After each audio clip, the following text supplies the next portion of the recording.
Something is holding me back. Not anymore.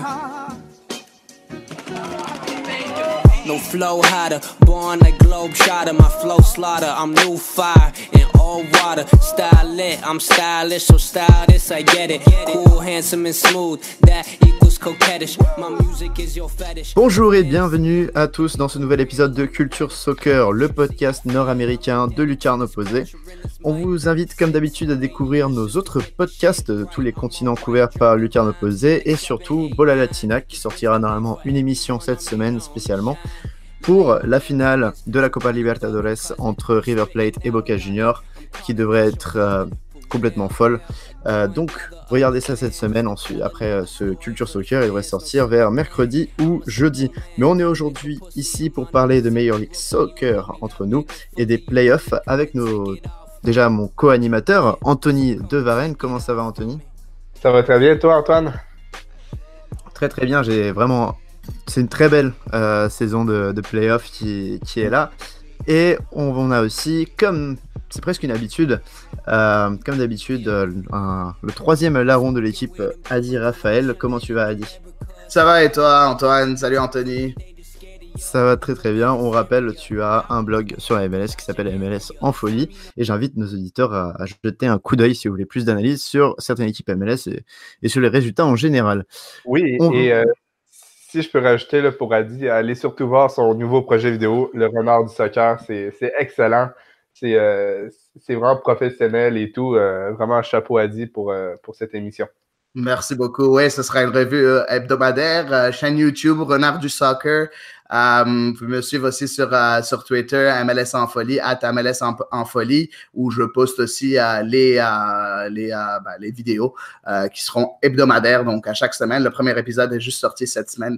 Puis j'espère vous offrir du contenu de qualité dans le futur. Et peut-être un de ces jours, si vous êtes vers Montréal, Anthony, Antoine, vous serez mes invités, j'espère. Ouais, je l'espère aussi. Il y a beaucoup plus de chances, je pense, que ce soit Anthony que moi, mais ce sera avec plaisir. On va passer tout de suite à la post-saison MLS, donc après la saison régulière, en commençant avec les trophées. Comme vous le savez, la Major League Soccer donne plusieurs trophées en fin d'année, et c'est en fin de saison régulière, ça ne prend pas en compte les playoffs. Et on va commencer tout de suite avec le trophée MVP, qui est le meilleur joueur de la saison. Les finalistes sont cette année Miguel Almiron d'Atlanta United, son compère Joseph Martinez, attaquant aussi pour Atlanta United, Zlatan Ibrahimovic, qu'on n'a pas besoin de présenter, Wayne Rooney, qui aussi se passe de présentation, qui joue à DC United, et Carlos Vela, le Mexicain de LAFC. Dans ces trophées, c'était un peu les 5 qu'on attendait, même si on peut regretter l'absence de Bradley Wright Phillips des New York Red Bulls, qui a eu une très bonne saison. On va commencer avec toi, Anthony. Est-ce qu'il y a pour toi un oublié et surtout qui est le favori?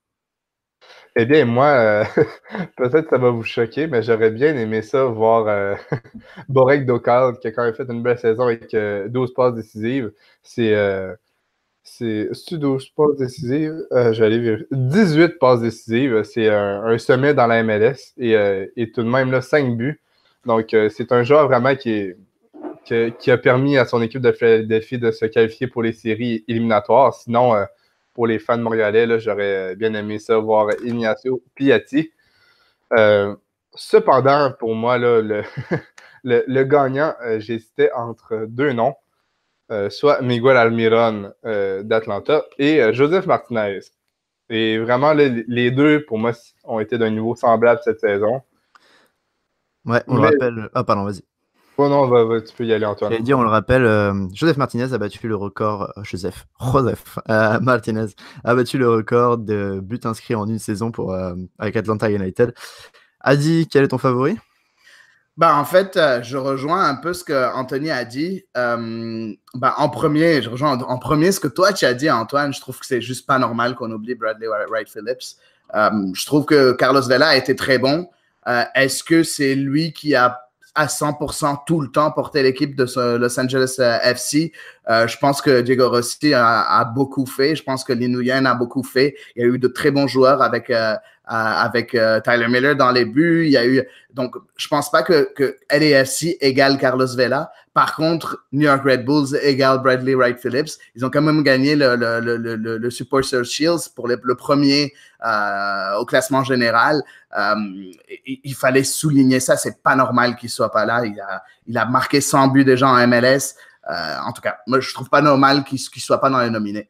Pour ce qui est de mon favori, bon, j'aurais dit, si je connaissais pas les records de la MLS, j'aurais dit que c'était Almiron, parce que sans Almiron, Atlanta, c'était une autre équipe complètement.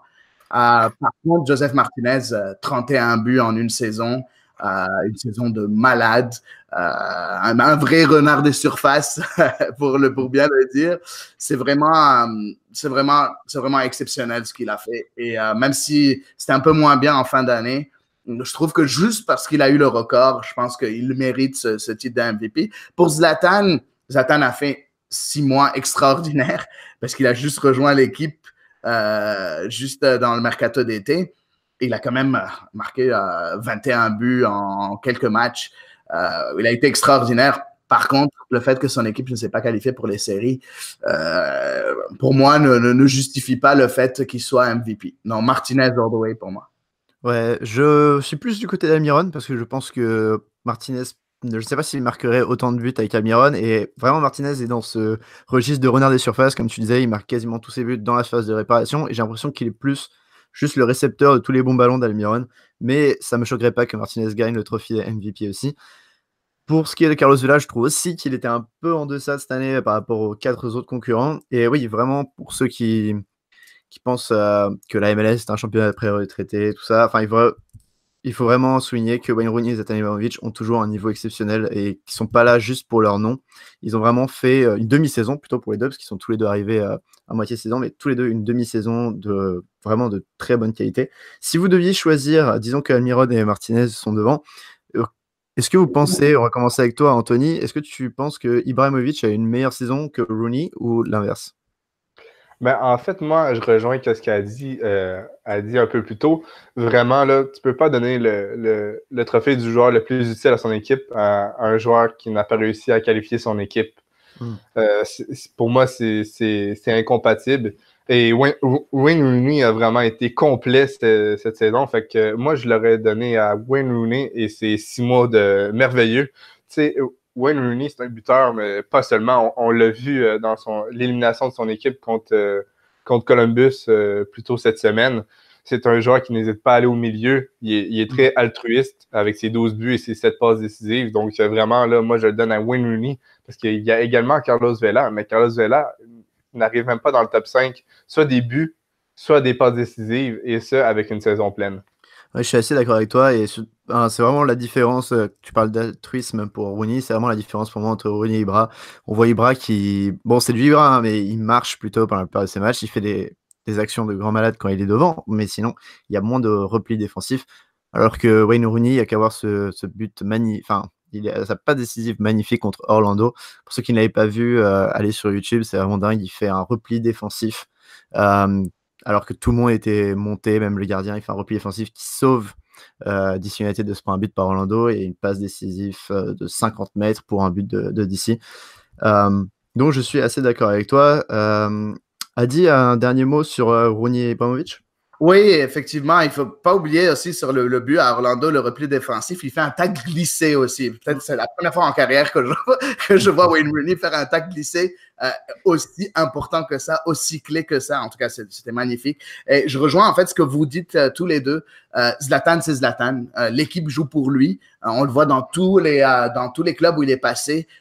L'équipe joue pour Zlatan et c'est pas Zlatan qui joue pour l'équipe. En tout cas, ça, c'est mon point de vue. Il est extraordinaire. C'est un des meilleurs joueurs de l'histoire, en tout cas un joueur qui a marqué l'histoire de ces 20 dernières années. Par contre, Rooney, ce qu'il a amené, c'est qu'il a rendu tout le monde meilleur. Toute son équipe a été poussé vers le haut. Il était impliqué dans les constructions de jeu, sans spécialement faire la dernière passe ou toujours juste les stats. Il était là dans la construction du jeu, parfois l'avant-dernière passe, même l'avant-dernière passe sur des buts. Il a sublimé Luciano Acosta avec DC. Donc pour moi, si jamais on veut parler de ces deux-là, pour moi, Rooney a été plus important en tant que MVP que Zlatan. Après, Zlatan, les stats ne se mentent pas. Il est extraordinaire. On s'entend. Je suis pas en train de dénigrer Zlatan. Je parle juste le joueur le plus utile à son équipe parce que c'est le titre du trophée. Le joueur le plus utile à ton équipe. Et pour moi, Rooney a été plus utile que Zlatan. Eh bien, génial. On va passer aux autres trophées. Alors déjà, on va passer au défenseur de l'année. Défenseur, pardon. J'ai fait un anglicisme assez mauvais ici. Défenseur de l'année. D'ailleurs, je tiens à préciser que je ne suis pas très fan du fait que les cinq concurrents pour la MVP soient tous des joueurs offensifs. J'ai l'impression que la MLS relègue du coup les joueurs défensifs à leur propre trophée sans les compter dans le meilleur joueur de la saison. Mais c'est une autre histoire. Les 3 finalistes pour les défenseurs de l'année sont Aaron Long de New York Red Bulls, Chad Marshall, le vétéran de Seattle, et Michael Parkhurst qui est à Atlanta United. Anthony, est-ce que tu as un favori? Est-ce que ce trio te plaît? En fait, moi, j'ai rien contre ce trio. En MLS, je crois qu'il y aurait pu avoir 5, même 10 joueurs qui auraient pu être dans les finalistes. Vraiment, le niveau des défenseurs est quand même équilibré dans la MLS. Il n'y en a pas un qui ressort vraiment. De plus en plus, on voit des bons défenseurs américains, des bons défenseurs étrangers venir en MLS. Donc, pour elle, c'est ces 3-là, mais ça aurait pu être 3 autres et je pense que personne n'aurait été contre. Cependant, dans ces 3 défenseurs-là, comme tu as dit, Long, Marshall et Parkhurst, moi, j'ai vraiment deux réels finalistes qui sont Chad Marshall et Aaron Long. Comment j'ai fait pour départager les deux? Je me suis dit, Sean Marshall à Seattle a été épaulé d'un Roman Torres vieillissant qui n'est plus au même niveau qu'avant, tandis qu'Aaron Long est épaulé d'un Tim Parker dans la fleur de l'âge qui aurait très bien pu là, être dans ces finalistes-là. Et Aaron Long est encore très jeune, donc il le mérite, mais je crois que ça va venir dans les prochaines années. Donc, moi, je le donne à Sean Marshall pour le récompenser d'être toujours à ce niveau à cet âge. Et on le rappelle, ça serait pour lui un 4e titre de défenseur de l'année après 2008, 2009 et 2014. Donc, vraiment, là, je crois que ça serait une sorte de titre à Sean Marshall pour le récompenser de sa carrière exceptionnelle. Toi, tu es d'accord avec ce constat, Adi? En fait, je suis pas loin. Déjà, une petite chose en premier. Parkhurst, c'est un excellent défenseur qui a fait les beaux jours de Columbus avant d'être à Atlanta, qui quand même à 35 ans, quand même plus en fin de carrière. Il a été excellent pour Atlanta. C'était vraiment un vrai général de sa défense. Par contre, on s'entend qu'Atlanta, c'est l'attaque, c'est pas la défense. Pour moi, Parkhurst ne mérite pas d'être dans ces 3-là, même si c'est un excellent défenseur. Je trouve qu'effectivement, il y avait d'autres joueurs qui auraient pu avoir cette place-là. Je pense à Tim Parker, qui forme le duo, la charnière avec Aaron Long à New York, au New York Red Bulls.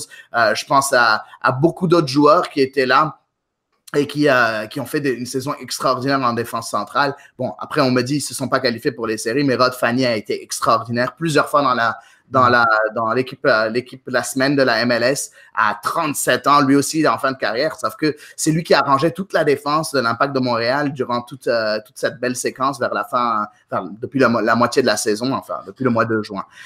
Donc, je pense que Parkhurst, Atlanta aide beaucoup, plus que Parkhurst a aidé Atlanta. Ça, c'est mon point de vue. Pour ce qui est du meilleur défenseur, Marshall a retrouvé son niveau. Il n'était pas aussi bon en début d'année. Quand Seattle a commencé à reprendre du poil de la bête et qu'il a fait sa remontée extraordinaire,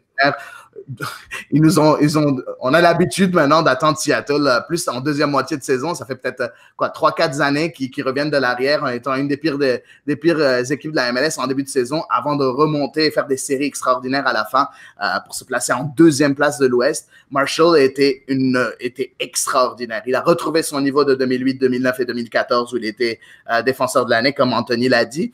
Par contre, pour moi, ça reste Aaron Long. Aaron Long, 26 ans, fait partie de la meilleure défense de la ligue, qui est les New York Red Bulls. C'est à souligner. Lui et Tim Parker, c'était quelque chose d'extraordinaire et Aaron Long a même été dans le match des étoiles.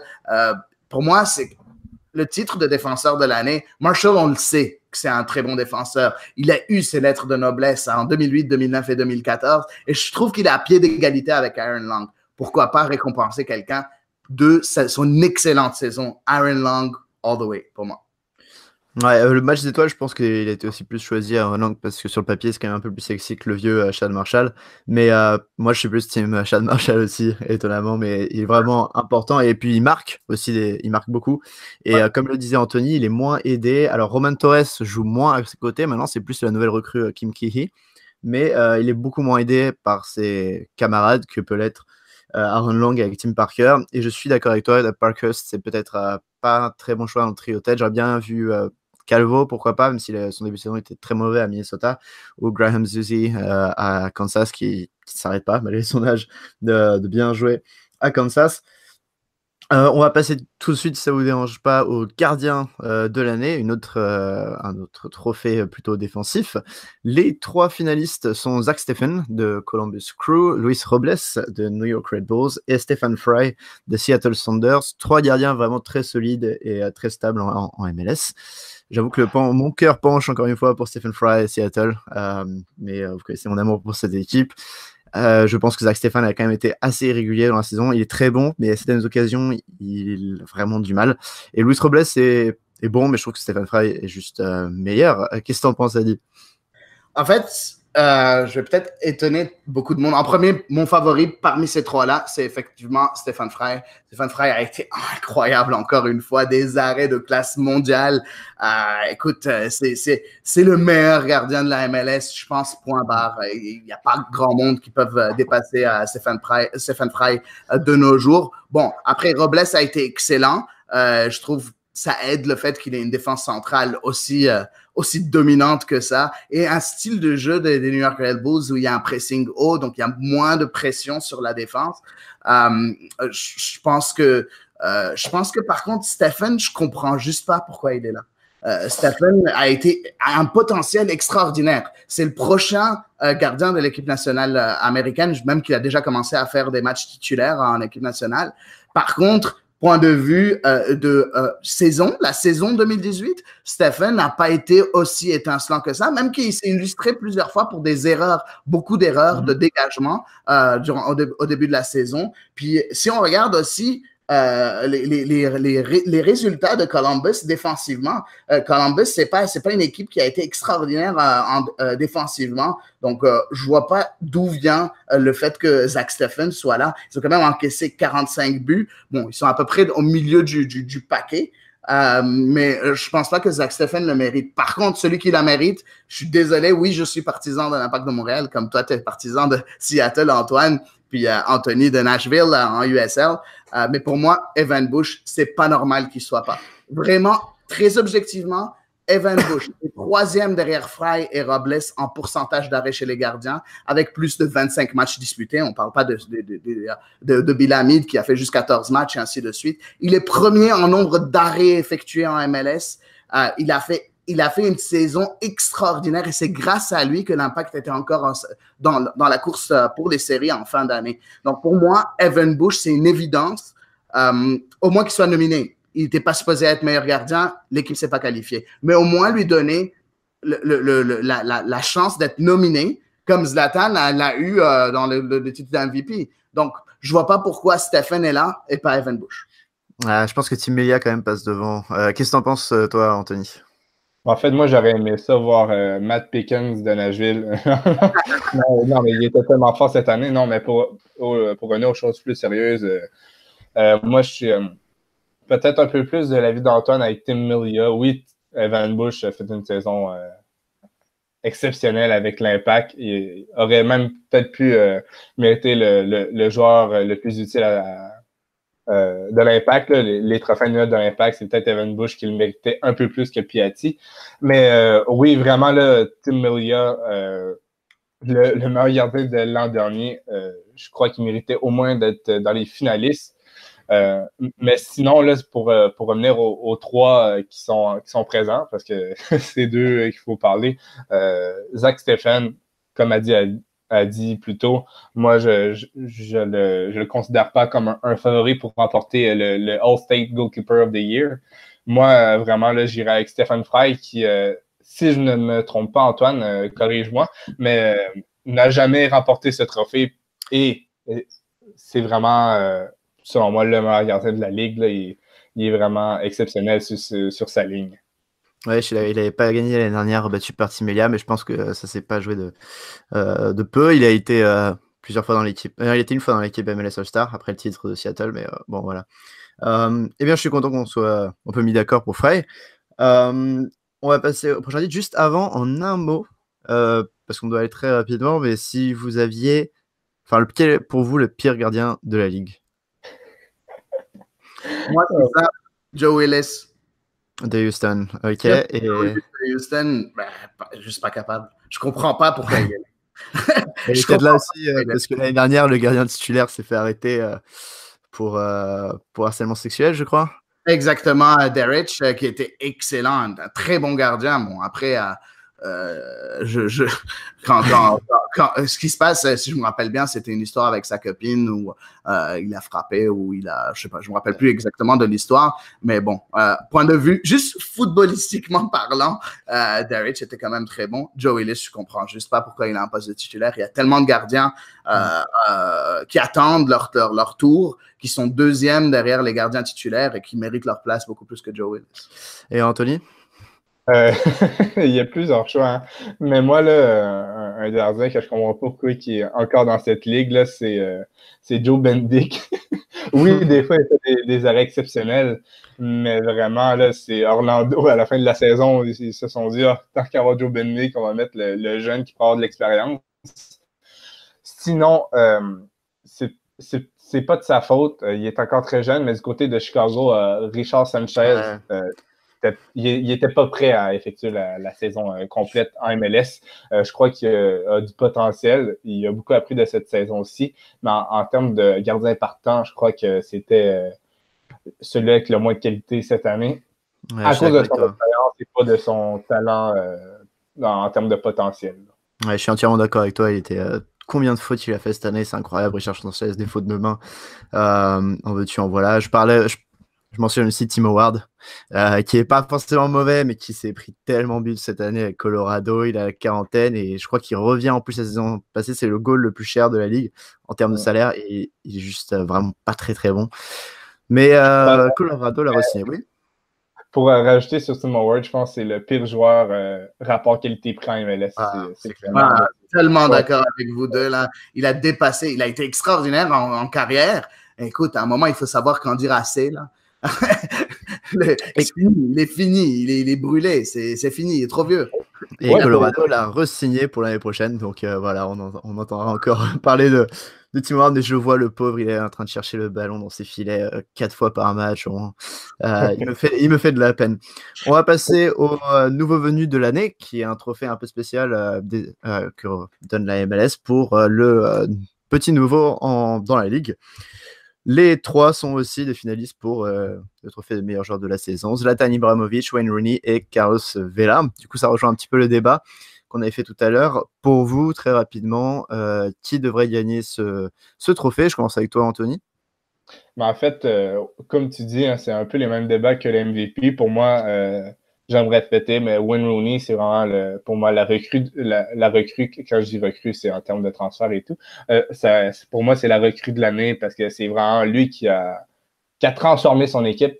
Mais par exemple, ça, c'est dur pour Vela de dire qu'il a transformé son équipe parce que son équipe n'existait pas avant. mais vraiment, je pense que Wayne Rooney, c'est lui qui a permis la dernière poussée en fin de saison de DC incroyable. C'est lui qui a vraiment permis de créer une forteresse dans ce Audi Field. Il est beaucoup plus altruiste. Je ne vais pas répéter tout ce que j'ai dit un peu plus tôt, mais oui, pour moi, c'est Wayne Rooney. Mais je suis 100% sûr que la MLS va le donner à Zlatan Ibrahimovic parce que je pense qu'Ibrahimovic, s'il repart de cette soirée sans trophée, je crois qu'il va quitter la MLS et il va nous traiter de tous les noms. Qu'est-ce que tu en penses, Adi? Ben, en fait, c'est sur le titre de trophée que moi j'accroche. Le titre du trophée, le premier, c'était joueur le plus utile à son équipe. Dans ce cas-là, on parle d'un joueur, on parle d'un individu. Pour moi, dans ce cas-là et dans ce cadre-là, Ibrahimovic passe devant Rooney, juste point de vue statistique. Ibrahimovic a ramené de la visibilité à la MLS, a ramené beaucoup de buts, a ramené tout le côté un peu médiatique à côté extra-sportif. Donc, pour moi, si jamais on est en train de parler d'un jeu, d'un trophée individuel qui revient à quelqu'un qui a surperformé durant l'année, pour moi, ça revient à Zlatan Ibrahimovic. Même si Rooney, s'il l'a, je serais aussi content parce que pour moi, j'aime les jeux d'équipe. Pour ceux qui me connaissent, moi, je suis quelqu'un qui joue beaucoup en équipe, que ce soit quand je joue au soccer, quand je joue au basket. Je suis plus la personne qui va être sur les passes décisives que la personne qui va marquer. Par contre, et c'est le style de joueur que je préfère, Rooney, dans son ensemble, je préfère un joueur comme Rooney. Mais point de vue du trophée de recrue de l'année, je pense que Zlatan est favori. Je suis d'accord avec toi. Mais Rooney m'irait très bien aussi. Et Klaus Vela, juste pour que les auditeurs le sachent, il n'a pas fait une mauvaise saison, hein, il a fait une très bonne saison, mais juste pas autant que Ibra et Rooney, même si lui, pour le coup, était là toute la saison. On va passer au Rookie of the Year, le rookie de l'année, le petit jeune qui a jamais joué en MLS et qui a commencé cette année. Donc c'est pour ça qu'il n'y a pas Alphonso Davies ou Tyler Adams dans cette liste. C'est ceux qui ont vraiment commencé leur premier pas en MLS cette saison. Les trois finalistes sont Corey Baird du Real Salt Lake, Mark McKenzie de Philadelphie et Chris Miller de Orlando City. J'avoue que Mark McKenzie part quand même un peu favori. Qu'est-ce que tu en penses, Adi? En fait, moi, je suis pas trop d'accord. Déjà que McKenzie a fait beaucoup moins a commencé beaucoup moins de matchs que les deux autres, que Baird et Miller. Je pense qu'il est excellent, Mark McKenzie. Mais moi, on est en train de voir un Rookie of the Year, donc le joueur, le jeune de l'année. Pour moi, c'est une certaine constance durant l'année. Et pour moi, c'est Baird. Baird du Real Salt Lake a été extraordinaire cette année. Il a joué 31 matchs, dont 21 titularisations, 8 buts, 5 passes décisives à sa saison recrue. Des fois, c'est lui qui a porté l'attaque du Real Salt Lake. Et on s'entend que le Real Salt Lake, c'est une équipe qui a fait une saison un peu en dents de scie, mais quand ça marche, ça marche. Quand le Real Salt Lake était en forme, le Real Salt Lake a surperformé et je pense que Corey Baird n'est pas étranger à cette surperformance. J'aimerais aussi mentionner une petite mention spéciale à Chris Muller avec 3 buts, 7 passes décisives. Pour moi, point de vue potentiel, je ne parle pas de statistiques et de forme durant l'année, point de vue potentiel, Muller est supérieur à ces deux-là. Par contre, il a été aussi, on s'entend, l'année passée en NCAA, le meilleur passeur de la Ligue universitaire. Muller a été extraordinaire, c'est juste qu'il jouait dans une équipe qui était vraiment pas dans le coup cette année, Orlando, qui a fini bon dernier de l'Est. Puis je pense pas qu'on peut donner un trophée à quelqu'un d'une équipe qui a aussi mal paru cette année. Je t'avoue que moi j'avais mis Muller aussi. Si j'avais pu voter, j'aurais mis Muller. J'avais partagé ça sur Twitter. Anthony, quel est ton choix? En fait, moi, je suis un peu du même avis qu'a dit Corey Baird pour moi, parce que mon deuxième favori était Chris Muller, mais à l'image de son équipe, en excellent début de saison. C'était, je crois, même un des meilleurs buteurs de son équipe après les 10 premiers matchs. Malheureusement, ça l'a complètement chuté au fur et à mesure de la saison. C'est dur pour un rookie de vraiment élever le jeu de son équipe quand personne joue. Mais pour moi, en plus, Corey Baird, je le dis, je le pense vraiment, c'est lui qui a sauvé la saison de son équipe. Pourquoi? Parce qu'au début de la saison, le RSL avait comme buteur Alfredo Ortuno. Il avait mis tous leurs espoirs sur enfin le buteur tant attendu. Je pense que Mike Petke s'attendait à plus de lui. Et pour se qualifier dans les séries, je suis sûr que Mike Petke voulait des excellentes performances de Ortuno. Finalement, ils l'ont libéré et c'est Corey Baird qui a vraiment été le buteur de cette équipe. C'est quand même 8 buts et 5 passes décisives là, en 21 matchs débutés. c'est exceptionnel pour un rookie, selon moi, et pourrait, comme a dit un peu plus tôt, c'est la régularité de Kobe Bird qui, pour moi, lui offre le titre, même si Mark McKenzie a très bien fait à Philadelphie. Ouais, ça va être un peu, à mon avis, un des trophées les plus serrés, même grâce à tous les arguments que vous avez pu déposer. On va passer à un autre trophée, le dernier concernant les joueurs, il n'en reste plus que 2. Le joueur Comeback Player of the Year, donc c'est-à-dire le joueur qui revient. C'est un trophée un peu étrange, mais qui est donné à la Ligue pour le joueur qui est revenu dans son niveau, ou alors qui n'était pas là à la saison dernière, ou qui jouait mal, ou qui a eu par exemple pas mal de blessures, ou juste des problèmes de la vie privée. On le rappelle, l'année dernière, je crois que c'était Clint Dempsey qui l'avait eu, après avoir eu des problèmes de santé au niveau du cœur, et il n'avait pas joué pendant plusieurs mois, et il était revenu sur le terrain à un très bon niveau. Les 3 concernés cette année sont Gyasi Zardes de Columbus Crew, qui avait connu une saison exécrable du côté de LA Galaxy l'année dernière, jouant même latéral droit alors qu'il est 9 normalement, et qui est revenu à un très bon niveau à Columbus. Zlatan Ibrahimovic, qui a eu plusieurs pépins physiques, je pense que c'est ça, c'est le problème que c'est pour ça que la Ligue le met dans cette catégorie. Et Osvaldo Alonso de Seattle Sounders, qui malgré son âge est revenu après une blessure à un excellent niveau en tant que numéro 6 des Sounders. Personnellement, moi, je pense que Zardes a quand même une tête d'avance. Il a quand même, c'est un peu lui l'attaque de Columbus. On sait qu'il y a Pipa Higuaín et qu'il y en a d'autres, mais il est quand même le numéro 9 de Columbus. Il marque but sur but, et par rapport aux saisons vraiment catastrophiques qu'il avait au Galaxy, il est vraiment bien revenu. Qu'est-ce que tu en penses, Anthony? Oui, pour moi, c'est Gyasi Zardes. Après une saison 2017 à seulement 2 buts, il en a marqué 19 cette saison. Je regardais une statistique dernièrement. Il a marqué 44% des buts de son équipe.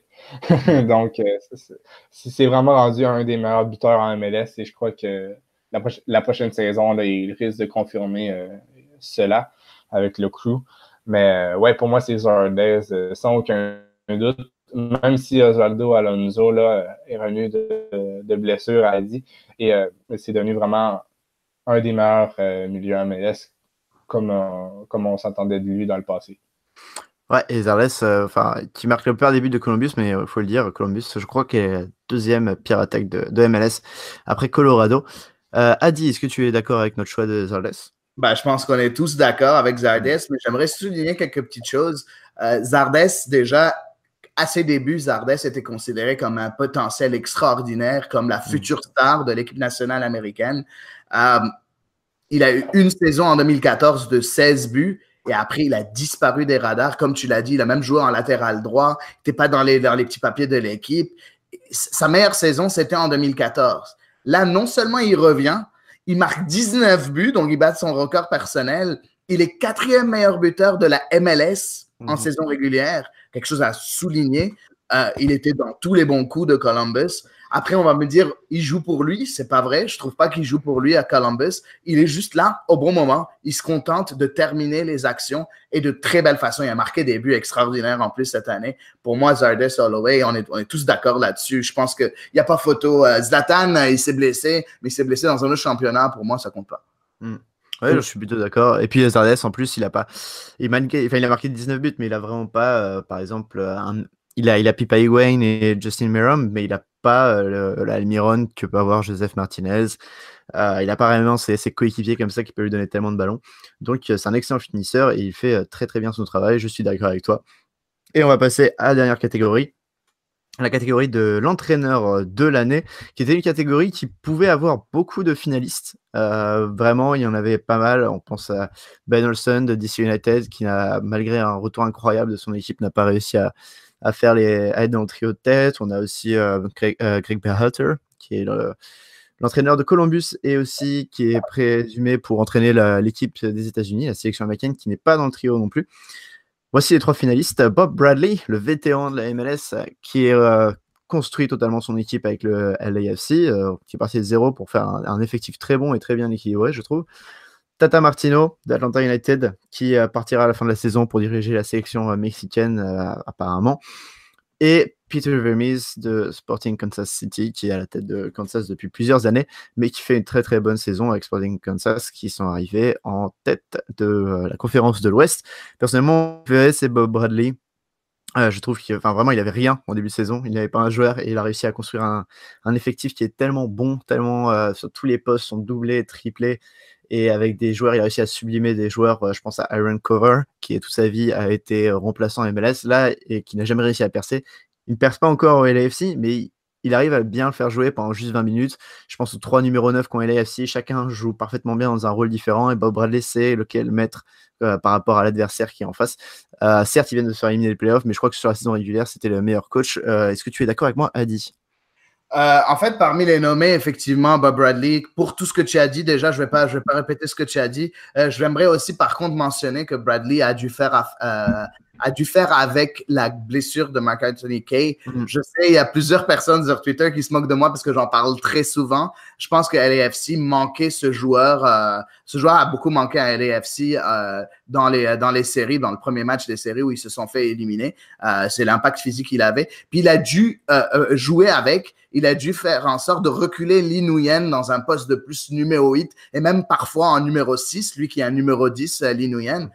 Donc, je trouve que ça montre une certaine science tactique, une certaine science individuelle de savoir comment gérer des joueurs avec beaucoup d'ego, avec beaucoup de potentiel. Et je trouve que Bradley, parmi les nommés, est celui qui mérite le titre. Par contre, pour moi, celui qui le mérite le plus, mais il n'est même pas nommé, c'est Ben Olsen. Tu en as parlé à Antoine. Pour moi, Ben Olsen, il a été critiqué de toutes parts depuis le début de l'année. Même moi, je l'ai critiqué. J'aimerais bien mentionner l'article que j'avais écrit le 2 juillet. Je parlais des entraîneurs sur la sellette. Il était parmi eux. Il était dernière équipe de la MLS dans le mois de juillet. Bon, on va me dire, ouais, mais c'est Ray Rooney qui a changé toute l'équipe. Non, c'est Ben Olsen qui a changé toute l'équipe parce qu'il a su utiliser Wayne Rooney là où il fallait, lui donner l'importance qu'il lui faut, lui expliquer exactement ce dont il avait besoin en utilisant ses capacités de leadership et ses capacités footballistiques à son meilleur. Pour moi, Ben Olsen, pour moi, il y a pas photo. Il a fini 3e de la conférence de l'Est. 4e de la conférence de l'Est. Pour moi, Ben Olsen, c'était lui qui le méritait depuis le début. Et je ne comprends pas pourquoi il n'est pas dans les 3 nominés. Je pense que c'est à cause de son début de saison catastrophique. Même si, ouais, il a été excellent sur la fin de saison, mais ça doit jouer un petit peu. Il n'a pas été régulier pendant toute la saison, comme par exemple Peter Vermes. Anthony, tu es d'accord avec cette analyse? Oui, pour moi, là, Bob Bradley le mérite, mais vraiment, là, je ne serais vraiment pas choqué que Pete Vermes l'emporte. C'est vraiment un entraîneur que j'adore. Il incarne vraiment la régularité en MLS après toutes ces années. Tu sais, la MLS, c'est vraiment une ligue changeante. On l'a vu avec Toronto cette année. Et Pete Vermes, oui, il a des bonnes individualités, mais vraiment, là, c'est vraiment chapeau pour lui d'être capable de garder son équipe dans le haut du classement chaque année. Et pour vrai, je crois qu'il le mérite, mais je ne serais pas choqué aussi de voir Bob Bradley. Donc pour moi, les deux sont pratiquement à égalité. Parfait, c'est sur Bob Bradley qu'on finira ici pour les trophées. On va parler ensuite de la post-saison, des playoffs. On se retrouve tout de suite. I got a bitch that look like Left Eye. And she be posted on the west side. She always say that that's the best side. So hold up, girl, I thought the best die. I got the gas, she call me Jethro. I hit her up like shorty, let's roll. I hit my plug, he on the west coast. And shit, I heard they got the best smoke. I got a bitch that look like Left Eye. De retour sur Culture Soccer, toujours avec Adi et Anthony. On va continuer à parler de la MLS et des playoffs. La MLS est terminée, pour ceux qui ne le savaient pas. La saison est terminée. La saison régulière, j'entends, et les playoffs ont commencé il y a maintenant presque une semaine, avec des tours préliminaires. On a eu un Decision Day, qui est la dernière journée de la saison régulière, assez incroyable et pleine de folie. N'hésitez pas à aller regarder le résumé fait par notre rédacteur-chef Nicolas Couvos sur le site de Lucarne Opposée. Nous avons à qualifier à l'ouest très rapidement Sporting Kansas et les Seattle Sounders, qui sont les 2 premiers de la conférence et qui ne passent pas par le tour préliminaire. Et on a ensuite Los Angeles FC, Dallas Portland et le Real Salt Lake à cause du Galaxy qui a vraiment raté la marche de peu. Anthony, avec une défaite face à Houston, qu'est-ce que tu as pensé de ce dernier match du Galaxy? Je pense que c'est vraiment à l'image de leur saison, là, des bons buteurs, une excellente attaque, menée 2-0 très rapidement et finalement la défense a fait couler l'équipe. Pour vrai, c'est dommage de la façon que ça s'est produit, mais en même temps, c'est les Galaxy cette saison. C'est une défense pitoyable, une défense de niveau USL et même peut-être de PDL. Là, c'est vrai, ça fait mal aux yeux de regarder les Galaxy cette saison à cause de leur défense. Donc, je suis pas surpris et je crois vraiment que le Real Salt Lake le mérite. Donc, moi, vraiment, le Galaxy, pour moi, c'est pratiquement une bonne nouvelle qu'il ne soit pas dans les playoffs. Exactement. Et à l'Est, nous avons les 2 premiers qui sont les Red Bulls de New York et Atlanta United, donc ils ne passent pas par le tour préliminaire. Et les 4 suivants qualifiés, New York City FC, DC United, le Crew de Columbus, qui s'est qualifié le dernier au Decision Day, et l'Union de Philadelphie. Celui qui manque le coche de peu dans cette conférence Est, c'est l'Impact de Montréal. Adi, j'imagine que... Est-ce que tu es quand même satisfait après cette saison qui s'arrête aux portes des playoffs? Ben oui, on peut pas ne pas être satisfait de la saison. C'est sûr, avec du recul, je suis très déçu qu'ils fassent pas les séries.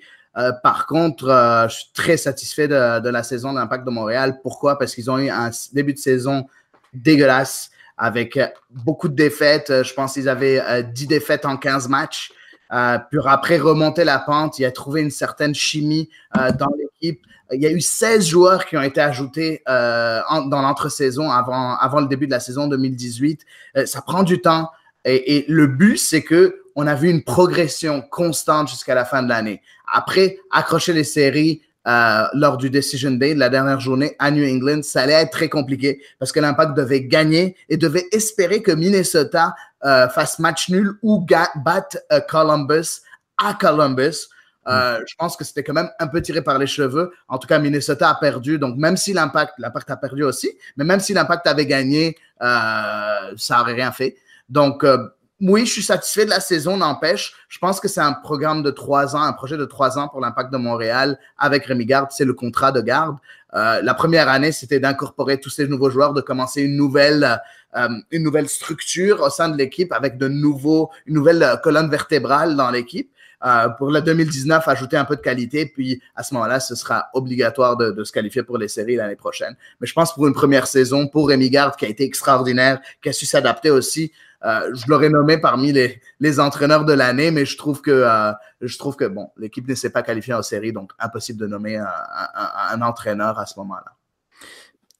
Et donc, Montréal qui rate les playoffs et le tour préliminaire. Chers auditeurs, les demi-finales aller ont normalement eu lieu dans la nuit de dimanche à lundi si vous êtes situé en France. Donc, vous connaissez les résultats des matchs allés, mais pas des matchs retour. Vous êtes dans le futur, mais pas aussi loin que ça.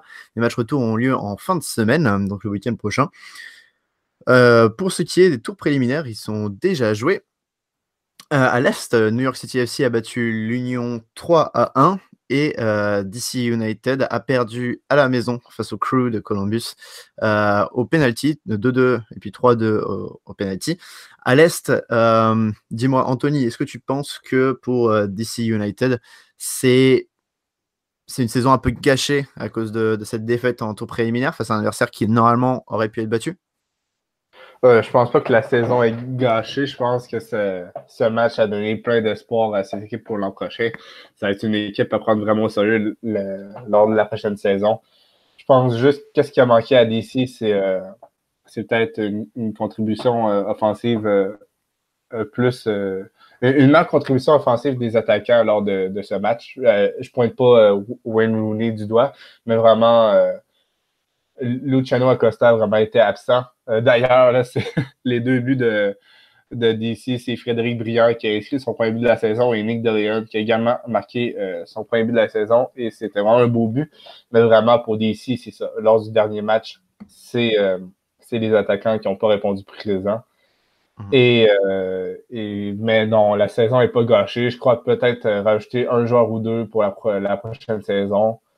ça serait bien pour encore améliorer l'effectif, mais pas une grosse revue d'effectif. Je crois que le tout est bon pour la prochaine saison. Et toi, Adi, entre la défaite la victoire de New York, qui est restée plutôt sur une série assez mauvaise, et la victoire de Columbus, laquelle t'as plus surpris? La victoire de New York ne m'a pas vraiment surpris. On s'entend que ça se joue au Yankee Stadium, un stade vraiment, je ne comprends pas comment un stade pareil peut être en MLS. Un stade très particulier, extrêmement petit sur un terrain de baseball. Je trouve que c'est pas normal à ce niveau-là d'avoir un stade comme ça. Et c'est presque impossible pour les visiteurs de venir gagner au Yankee Stadium. Je dis pas que c'est impossible, je dis presque impossible. C'est très difficile en tout cas parce c'est comme changer son jeu complètement pour pouvoir réussir à marquer, à gagner. Je trouvais quand même bizarre. Je pense que ce que j'ai bien aimé, c'est que Torrent, l'entraîneur de New York City FC, a changé un peu son style de jeu qui est d'habitude basé sur la possession. Ils n'ont pas eu la possession durant le match. Et je pense que ça a très bien marché avec l'Union. On sait que l'Union a des problèmes. La défense est très jeune, avait beaucoup de problèmes en transition. Donc, une fois qu'ils attaquaient, que le ballon était récupéré par l'adversaire, si jamais l'adversaire allait vite, ils avaient du mal à bien défendre. C'est comme ça que l'Impact de Montréal les avait battus. Ils ont perdu plusieurs matchs cette année, l'Union, de cette façon-là. Je pense que Torrent l'a remarqué et il a joué exactement la même carte de jeu, puis ça s'est très bien passé pour lui. En plus de le considérable avantage du terrain pour New York City FC. Pour ce qui est de Columbus, DC, très franchement, j'étais vraiment surpris. Surpris parce que DC était sur une pente extraordinaire, très importante.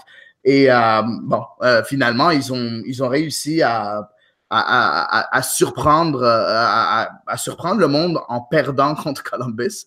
Après, Columbus, sur papier, a une très bonne équipe. Je trouve que, pour moi, Columbus est l'équipe qui a le meilleur duo de latéraux de la MLS, ou proche. Je ne veux pas dire le meilleur, mais proche du meilleur duo de latéraux dans MLS, avec Harrison Afful à droite puis Milton Valenzuela à gauche. Et je pense que Columbus, je pense que c'est plus en défense centrale où ça avait du mal, plus en attaque où il y a juste Zardes qui marque. Mais sinon, dans des bons jours, Columbus est capable de battre n'importe quelle équipe. Et en plus, Columbus, c'est une équipe qui a tendance à surprendre. On se rappelle qu'en 2017, c'est eux qui avaient éliminé Atlanta. C'est eux qui ont éliminé les Red Bulls. Puis avant de perdre, mais vraiment très difficilement contre Toronto en finale de la conférence de l'Est. Est-ce qu'ils vont faire la même chose cette année? On va voir ça et on va parler d'ailleurs des demi-finales de l'Est directement pour rester un petit peu dans la même conférence. Nous avons Atlanta contre le New York City FC et les Red Bulls de New York contre le Crew de Columbus.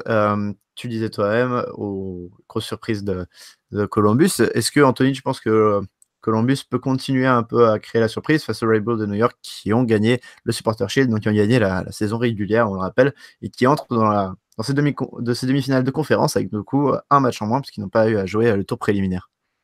Oui, pour moi, là, ça va être un des duels les plus serrés entre les Red Bulls et le Crew. Même si les Red Bulls ont vraiment ont eu une saison parfaite, j'ai l'impression que le Crew peut tout comme Lazare a dit, là, peut créer la surprise partout s'ils sont dans un bon jour. Federico Higuaín peut faire gagner son équipe à lui seul. Et c'est ça qu'il a fait contre le DC avec deux buts très, très magnifiques buts. Donc oui, pour moi, Columbus aura son mot à dire contre les Red Bulls.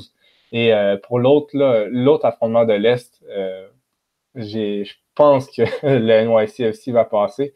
Atlanta a vraiment, on pourrait dire, choqué durant le dernier match contre Toronto et je pense que ça augure pas très bien pour le reste de la saison. On sait qu'Atlanta avait eu du mal lors des dernières playoffs.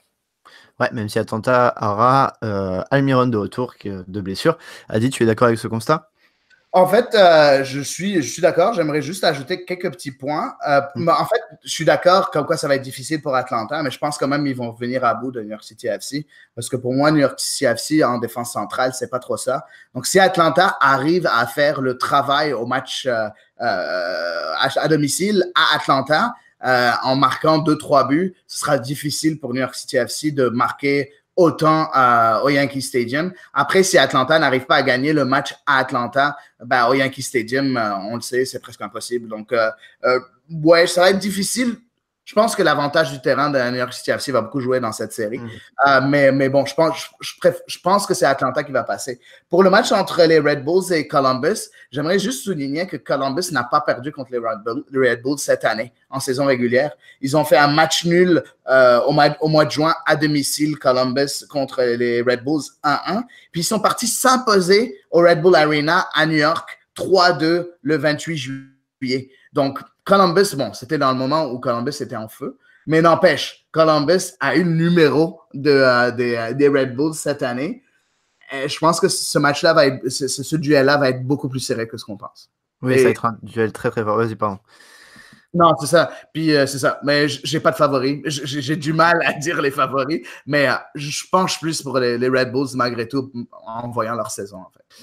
Ouais, moi, je veux juste pointer du doigt le fait que je pense que si Atlanta ne gagne pas, en fait, ne gagne pas la MLS Cup même, ça va être très très compliqué pour les prochaines années parce que c'est une nouvelle équipe qui, en fait, les 2 premières années de sa vie a été tellement forte que si elle ne gagne pas cette année, si Tata Martino part, si Almiron part, si José Martinez part, on parle aussi de Julian Gressel qui pourrait partir.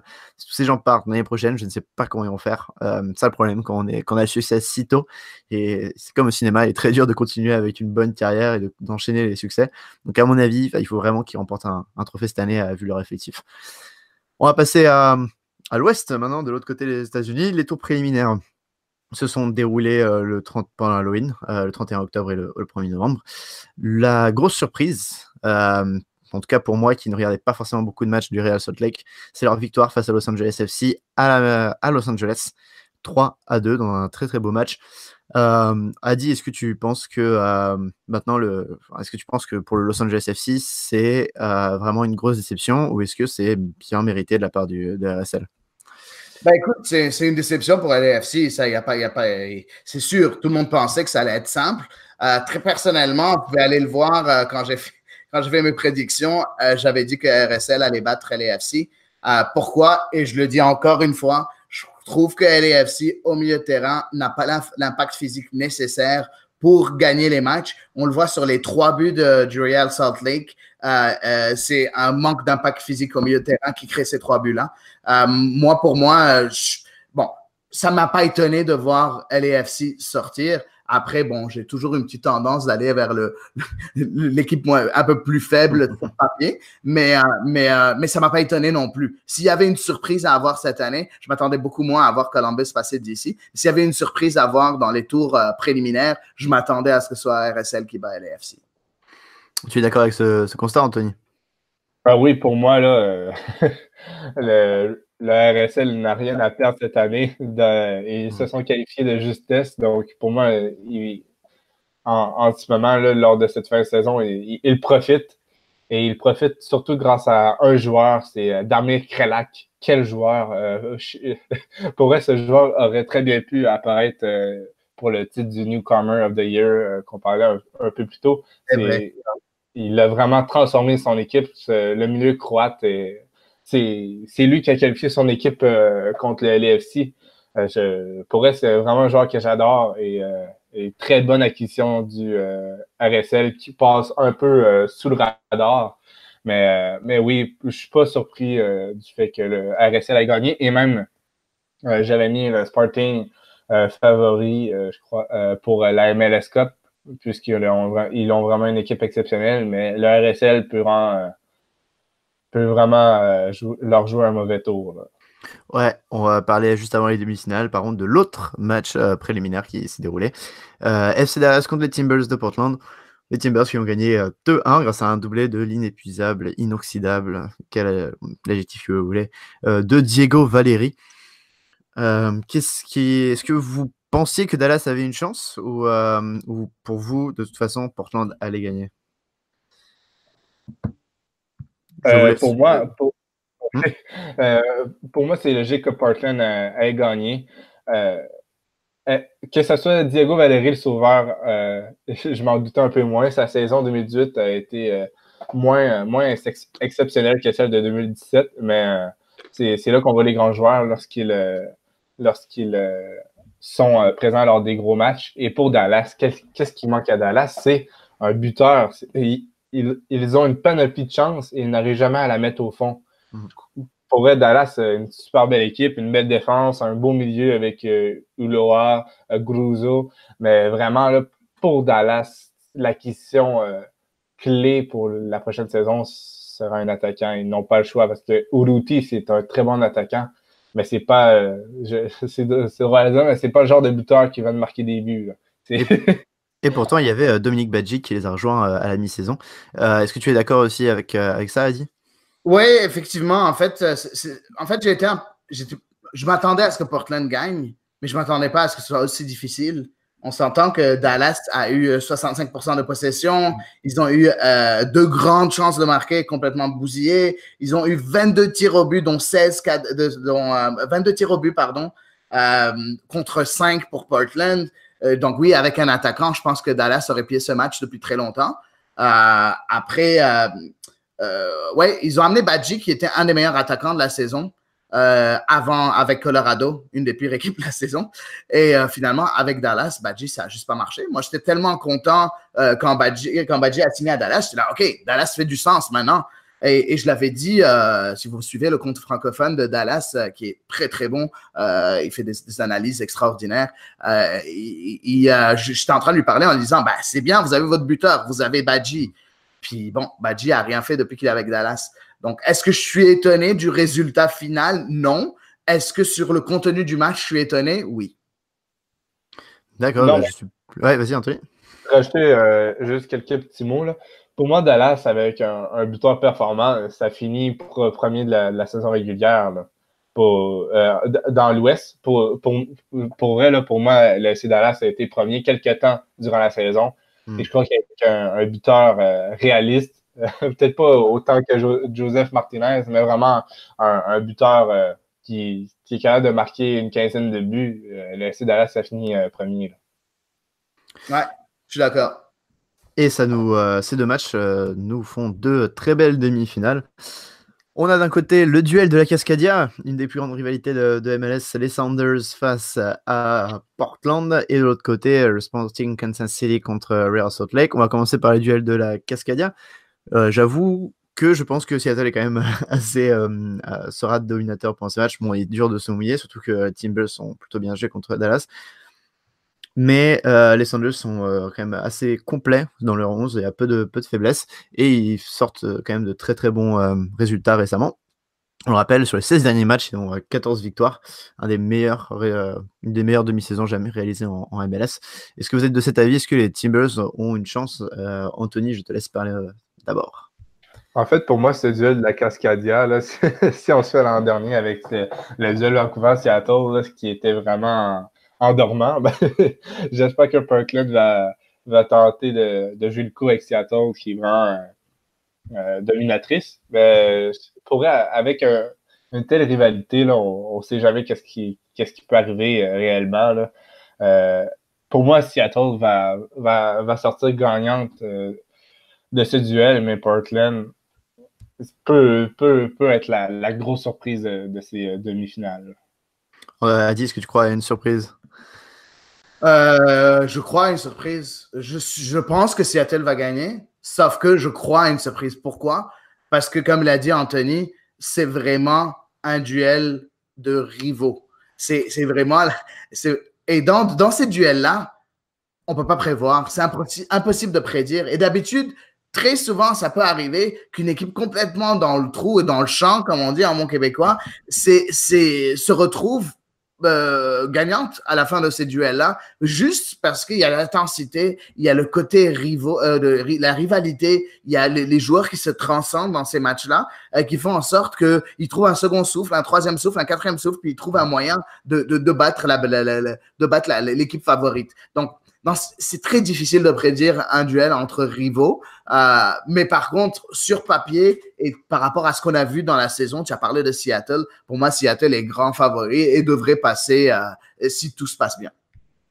Mais je pense aussi que Seattle est un des gros favoris de cette saison. Et l'autre côté, on a l'autre gros favori de l'Ouest, le Sporting Kansas, qui a fait vraiment une saison exceptionnelle, à qui il manque un buteur, mais qui se débrouille très très bien sans un neuf qui score.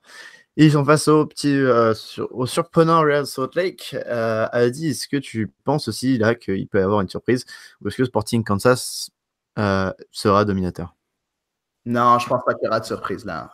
J'aime beaucoup RSL. Je trouve que leur milieu de terrain est extraordinaire. On a parlé de Krejlak, on a parlé de leur milieu de terrain avec j'ai oublié son nom, en tout cas, son milieu de terrain aussi. Rusnak a un milieu de terrain qui est excellent. Par contre, je pense que Sporting Kansas City est au-dessus. J'en ai parlé lors de l'épisode des Renards du Soccer. C'était le match de la semaine où on a parlé, le track de la semaine. Et je pense que Sporting Kansas City, ils ont toutes sortes de dangers devant, avec les ailiers Shallowy, avec Johnny Russell, avec Kiri Shelton qui joue en pointe et qui est capable de temps en temps de bien jouer dans le collectif. Il va pas marquer beaucoup de buts, mais il va jouer dans le collectif. Puis après, il y a Diego Rubio qui est sur le banc et qui parfois joue et qui est capable aussi de marquer des buts. Il a marqué quand même beaucoup de buts cette année, même si c'est pas l'attaquant numéro 1 qu'une équipe dominatrice veut avoir. Et je pense que là, il y aura pas de surprise. Nick Rimando, à 38 ans, dans les buts pour le Real Salt Lake, a fait une très, très bonne saison, qui est encore très, très bon, contrairement à Tim Howard, qu'on a parlé plus tôt. Et je pense pas qu'il pourra sauver son équipe cette fois-ci. Ouais, je pense aussi que ça va être compliqué, même s'il a fait un excellent match contre Los Angeles FC, il a fait une petite manchette qui a vraiment sauvé les siens. Mais c'est pas Kansas City, comme tu disais, les ailiers, Johnny Russell, aurait pu aussi être nominé dans les newcomers de l'année s'il avait, parce que ses premiers mois étaient excellents, s'il avait continué sur cette route, je pense qu'il aurait été dans la conversation. Anthony, est-ce que tu crois encore au Real Salt Lake? En ce moment, j'ai du mal à y croire. Mais moi, le point que j'aimerais aborder, c'est pas vraiment les joueurs. Je crois que l'espace de deux rencontres, un groupe peut se surmener. Mais moi, c'est vraiment l'avantage à domicile qui me fait douter. Dans les 8 équipes qui sont qualifiées, je pense que le RSL, c'est elle qui a un stade le moins intimidant. Sporting Kansas City, le chaudron, c'est dur de jouer là-bas. À Seattle, même chose. Portland, même chose. Au Red Bulls, quand le stade est plein, c'est dur de jouer là-bas. Le Crew, on sait, c'est un stade atypique. Atlanta, les 70 000 personnes, c'est vraiment dur de jouer là-bas. À New York City FC, c'est le terrain qui est rendu. Tandis que le Real Salt Lake, j'ai jamais entendu d'histoire de joueurs qui nous ont dit le stade du RSL, à chaque fois que j'y vais, je suis intimidé. Il me semble que c'est un grand stade qui est rarement plein. Et c'est vraiment, je pense que ça va jouer là-dessus. Je crois que dès au premier match, si le Sporting Kansas City fait un résultat à Salt Lake,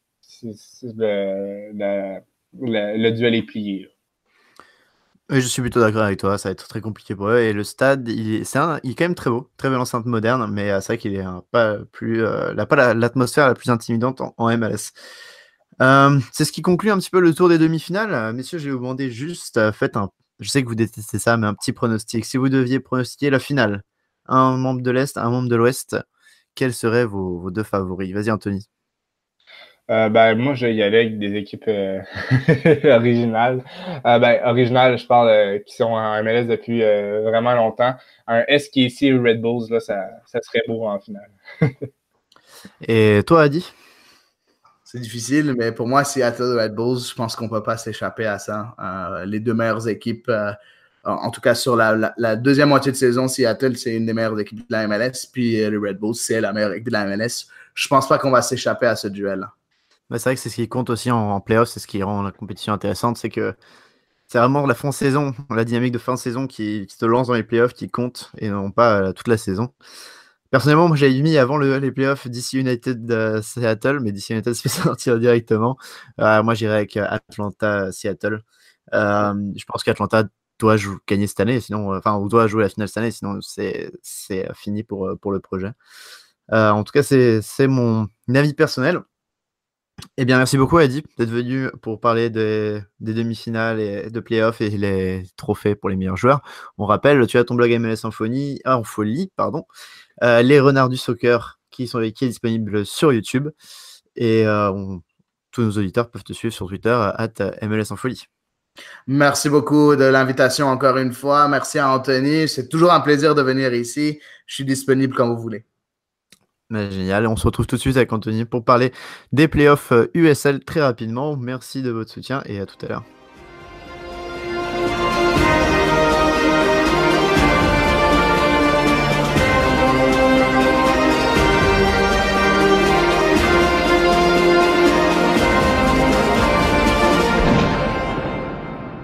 De retour, si vous êtes toujours avec nous dans Culture Soccer, l'épisode est long, mais l'épisode est intéressant puisque nous allons parler maintenant de la USL, la seconde division de la MLS, sa petite sœur qui connaît aussi ses playoffs en ce moment même. Au moment où on parle, il n'y a plus qu'une finale de conférence et puis après ce sera la USL Cup. Le fonctionnement est plus ou moins le même qu'en MLS, sauf que ce ne sont pas des matchs aller-retour. On va parler avec Anthony qui est toujours là et qui est notre expert USL à Lucarne Opposée. Anthony, déjà, est-ce que ça a été une belle saison USL? Ah oui, très belle saison, là. Un FC Cincinnati qui s'est préparé à la MLS à merveille avec un record de points en saison. Du côté de l'Est, ça a vraiment été chaud jusqu'à la fin. Mais le classement est logique. Je crois que les experts USL avaient planifié ce classement, peut-être pas dans l'ordre précis, mais les 8 équipes qualifiées, il y a aucune surprise, excepté peut-être les Rudies qui ne se sont pas qualifiés, le club de Tampa Bay à la 12e position. Sinon, à l'Ouest, là, également, peut-être la seule surprise, c'est les Timbers 2 et Saint-Louis qui se sont qualifiés. Je crois que personne ne voyait l'équipe réserve de Timbers se qualifier pour les séries. Et San Antonio a terminé à la 9e position. Donc, niveau classement, vraiment, c'est logique dans les deux conférences. Il y a peut-être une ou deux surprises maximum dans chaque conférence. Ouais, j'arrête pas de dire, mais c'est logique comme classement. Et puis surtout, ça a été une saison aussi avec des nouvelles équipes qui ont débarqué. Nashville, que tu suis de près, mais aussi le Las Vegas Lights FC, et aussi des équipes qui vont disparaître à la fin de la saison. On en parlera, je pense, dans un autre épisode de Sur Soccer, mais comme on l'avait dit avant, il y a un rebranding complet de la USL et qui va maintenant se diviser en 3 divisions. Et donc certaines équipes vont bouger l'une à l'autre. Il n'y a pas de promotion en relégation, mais elles vont sûrement bouger. Mais parlons des playoffs. Dès le premier tour des playoffs, on a vu de grosses équipes partir. Donc je pense à Nashville qui ont perdu face à Cincinnati. On a aussi Pittsburgh qui a perdu face à Bethlehem Steel. Indy 11 qui est un club plutôt populaire qui a perdu face à Louisville. Ou encore le Sacramento Republic qui est la deuxième plus grosse affluence qui a perdu contre les Swamp Park Rangers. Dis-moi, est-ce que toutes ces équipes méritaient de se faire éliminer ou est-ce qu'il y avait des surprises? Pour moi, par exemple, une équipe comme Pittsburgh, ça a été vraiment, selon moi, la plus grosse surprise de ces playoffs. C'était une équipe que l'ancien entraîneur des Rhinos de Rochester était vraiment solide défensivement. En 34 matchs, là, c'est 26 buts encaissés. C'est vraiment exceptionnel. À l'Ouest, c'est Sacramento, là, la grosse surprise. C'est deux équipes qui étaient même pratiquement des favoris pour le titre à la fin de cette saison-là. C'est des équipes qui ont terminé dans le top 3 de leur conférence. Donc, être éliminé au premier tour, c'était vraiment un dur choc pour l'équipe. Autre grosse surprise, c'est la défaite de Cincinnati 1-0 au deuxième tour. Après s'être qualifié à la dure contre Nashville, une excellente prestation de Nashville pour elle, c'est un match de niveau MLS. Ça a fini 1-1 avec une séance de tir au but. Vraiment, j'étais sur l'adrénaline au max. Mais au deuxième tour, là, c'est finalement les Red Bulls qui l'ont emporté 1-0 contre Cincinnati. Vraiment, là, un échec pour Cincinnati qui voulait gagner le titre pour sa dernière saison. Et juste pour voir la différence de niveau, là, les Red Bulls, c'est pas tant l'équipe est bonne, mais c'est pas une excellente équipe. C'est pas un favori. D'ailleurs, là, on enregistre ce samedi. Hier soir, Louisville les a battus 5-1. Donc, vraiment, là, une excellente rencontre pour Louisville qui joue dans un stade de baseball avec un terrain assez dégueulasse. Et vraiment, là. Et d'ailleurs, pour la finale que Louisville va accueillir, ça va jouer au stade de l'Université du Kentucky parce que c'est vraiment impraticable. Je pense que ça va être la USL qui l'a imposé à Louisville. Oui, je suis d'accord, c'est pas vraiment une belle promotion quand on regarde les résumés YouTube. La pelouse de Louisville avec on devine un peu la mode de baseball sur le terrain, c'est vraiment horrible. Et comme tu disais, FC Cincinnati, grosse surprise vu qu'ils avaient quand même construit un effectif avec quelques joueurs de MLS dedans. On pense à Fernando Adi qui vient de Portland. Mais donc le FC Cincinnati qui gagnera pas la USL Cup sur sa dernière saison en USL, mais ils ont gagné la saison régulière, non? Oui, avec leurs 77 points en 34 matchs. C'est pas mal. Oui, c'est pas mal. Au total, là, je vais vous dire ça, c'est 23 victoires, 8 nuls et 3 défaites en 34 matchs. Donc, c'est dur faire mieux en saison régulière. Et tu parlais de Louisville qui arrive donc en finale, la finale qui sera jouée le 8 novembre. Et comme tu l'as dit, hier avait lieu la première demi-finale, la première finale de conférence entre New York Red Bulls et Louisville. Louisville qui a atomisé New York Red Bulls 5-1. Je vous encourage de voir le résumé du match sur YouTube. Très très beau match. Et ce soir, même on parle, il y a le Orange County SC qui accueille Phoenix Rising, qui est aussi un des gros favoris et qui est porté par le roi Didier Drogba. Dis-moi, est-ce que Drogba est toujours en feu à Phoenix et est-ce que l'équipe en général est très bonne? En fait, oui, Didier Drogba, il est encore exceptionnel. C'est lui qui a qualifié son équipe contre les Swope Park Rangers avec 2 buts lors de la dernière rencontre. Par exemple, il y a d'autres individualités à Phoenix. Il y a Jason Johnson, qui durant la saison régulière était moyen. Là, a fait 2 buts en série. Sinon, il y a Solomon Asante, qui est vraiment une signature surprenante du côté de Phoenix lors de la dernière entre-saison. C'est un joueur qui aurait facilement pu signer en MLS, selon moi, un Ghanéen vraiment de niveau. Sinon, là, il y a des joueurs que nos auditeurs pourraient connaître. Amadou Dia, l'ancien joueur de l'Impact qui a pas marqué le club. Ou sinon, il y a Saad Abdul Salam, le joueur de New York qui a été prêté à Phoenix. Donc, c'est ça. Pour moi, Phoenix, je le dis, même si le match va être passé, mais ils sont, pour moi, favoris contre Orange County. Ah oui, Phoenix qui a vraiment un très très bel effectif et aussi de très beaux fans qui n'hésitent pas à faire quelques tifos dans le stade ou lancer des fumigènes. C'est très beau de voir la passion là-bas. Donc la finale, c'est le 8 novembre. Louisville contre soit Orange County, soit Phoenix Rising. Donc le 8 novembre. Et si Anthony, est-ce que tu donnerais, imaginons que Louisville, s'il joue Orange ou Phoenix, qui donnes-tu gagnant? Louisville. Mais j'ai vraiment hâte de voir le duel. Si possible, entre Louisville et Phoenix, parce que c'est vraiment c'est ça qui est drôle avec l'USL, c'est que les équipes n'ont jamais de match interconférence, c'est-à-dire une équipe de l'Est contre l'Ouest. C'est arrivé 3 fois cette saison pour des problèmes de calendrier.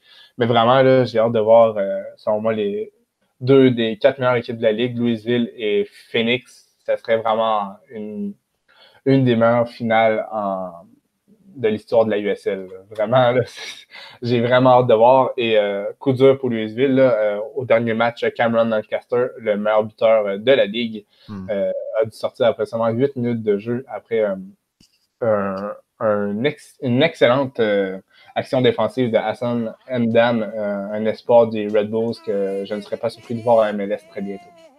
Oui, j'ai vu, c'était les ligaments croisés, donc ça sent la longue blessure. Ah oui. Donc la finale, le 8 novembre. Merci Anthony, ça conclut un petit peu cet épisode de Culture Soccer. Merci à tous nos auditeurs. N'hésitez pas à suivre la chaîne YouTube de Lucarne Opposé si vous le regardez sur cette plateforme. Suivez Lucarne Opposé sur Twitter, Culture Soccer aussi sur Twitter. Vous pouvez suivre Anthony @AnthonyDeLarenne et moi-même @Antoine Latran sur Twitter aussi.